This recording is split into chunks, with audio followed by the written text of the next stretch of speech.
In this video, we will show how to connect the ECC 5100 panel to a laptop and get into programming mode.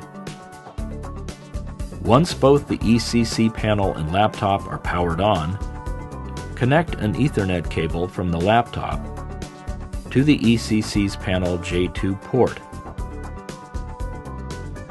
Set up the local area connection.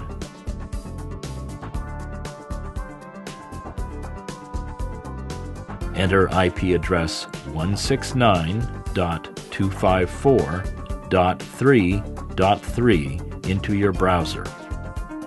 The factory default password for logging into the program is 4 zeros. Each submenu allows for various customizations. To customize your program further, please consult your manual for step-by-step instructions for each part of programming.